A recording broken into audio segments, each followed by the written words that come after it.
নসিহতের মাঝে দরদ থাকা লাগবে, নাকি শুধু লাড়ি লইয়া? আমরা তো চোখ বড় বড় করে তাকাই। বাবা ঘরে আইছে এই যা যদি টের পায় তাহলে ঘরের সকলের গলা শুকাইয়া যায়। বৌমার একদিকে দৌড়, ছেলে মার একদিকে দৌড়, পুতের বৌমার আরেকদিকে দৌড়, মনে হয় ঘরে আজরাইলের ছোট ভাই আইছে। এমন কিছু মানুষ আছে কিনা? কেন রে আপনি কি বাঘ না বললু? যাদের ব্যবহার ভালো নয়, যারা মহাব্বত করতে জানে না, ভালোবাসতে জানে না, তারা নিজেরাও ভালোবাসা পায় না। আমাদের দেশে একটি বদ কথা প্রচলিত আছে, সেটা হচ্ছে rough behaviour is good administration. জানি না এই প্রবাদটা কে চালু করেছে, এই বচনটা কে চালু করেছে। বাংলা অর্থ হলো খারাপ ব্যবহার করলে অ্যাডমিনিস্ট্রেশন ঠিক থাকে। এই জন্য বাংলাদেশে আরেকটি কথা চালু আছে, বাসর ঘরে বিলাই মারো। এটা কি শুনছিলেন না আপনারা, নাকি অন্য শব্দ? হ্যাঁ, বাসর ঘরে বিলাই মারো। আরে এটা কি জিনিস আবার?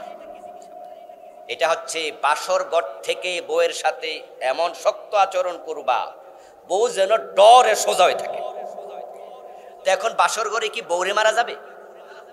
কি রে কথা কয় না কেন ভাইয়েরা? বাসর ঘরে নতুন বউরে মাইর দেয়া যাবে? এই জন্য কারে মারতে হবে? বিলাইলে মারো, বাসর ঘরে বিড়াল মারো। এর মানে হলো আগ থেকে একটা বিড়াল ধরে রাখবে, বাসর ঘরে যে খাটে যে আপনার চকিতে তারা স্বামী স্ত্রী একসাথে থাকবে, ওই সখীর পায়ার সাথে বিড়াল বেঁধে রাখবে। তারপরে নতুন বউ যখন ঘুর ঢুকবে, নতুন বউর সাথে গল্প হবে, কথা হবে, কিন্তু কোনো এক ফাঁকে ওই বিড়াল যখন মেও মেও করবে, এমন রাগ দেখাইতে হবে বিড়াল তো অলরেডি বান্দা আছে, এরই কি দৌড়ে ধরা লাগবে? আর কথা কয় থাকে, দৌড়ে ধরা লাগবে, হে তো বান্দা আছে। এবার বিড়াল মেও মেও করিস কেন, রাগ দেখাইয়া বিড়ালরা আসার মারবেন। বউ এই দৃশ্য দেখা বুঝবে বেশি কথা কইলা আমারে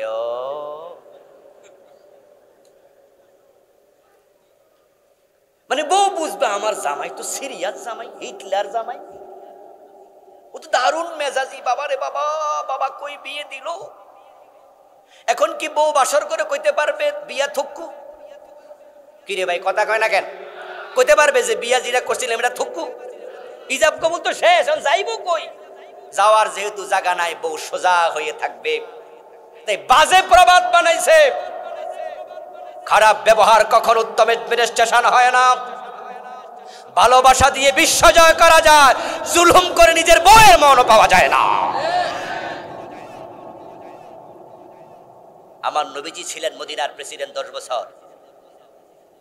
আমার রাসূল কি মানুষের সাথে খারাপ ব্যবহার করছে? ওনার অ্যাডমিনিস্ট্রেশন কি লুজ ছিল, খারাপ ছিল?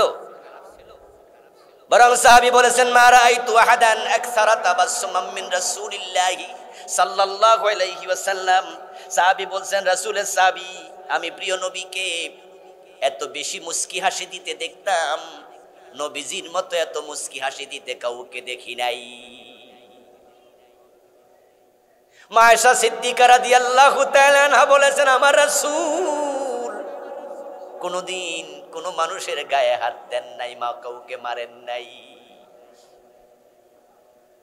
নবীজির 10 বছরের খাদেম আনাস বিন মালিক রাদিয়াল্লাহু তাআলা আনহু বলছেন, খাদেমতুন নবিয়্য সাল্লাল্লাহু আলাইহি ওয়াসাল্লাম 10 সিনিন ফামা ক্বালা লি উফ ওয়ালা লিমা সানাতা ওয়ালা আল্লাহ সানাতা।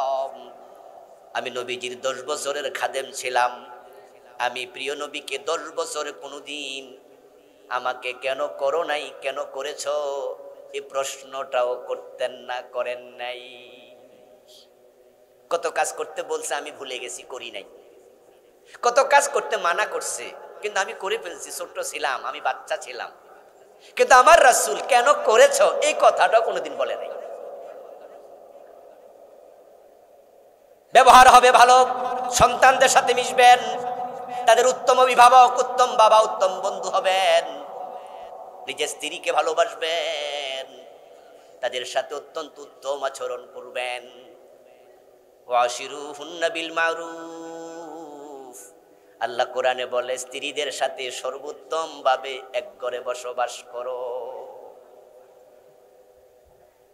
মা আয়েশা সিদ্দিকা বলেছেন আমার রাসূল আমাকে এত ভালোবাসতেন, তার স্ত্রীদেরকে এত ভালোবাসতেন, আমি গ্লাসের যে জায়গায় ঠোঁট লাগাইয়া পানি পান করতাম, গ্লাসটা রাখলে রাসূল ঠিক সেই জায়গায় আবার ঠোঁট লাগাইয়া পানি পান করতেন।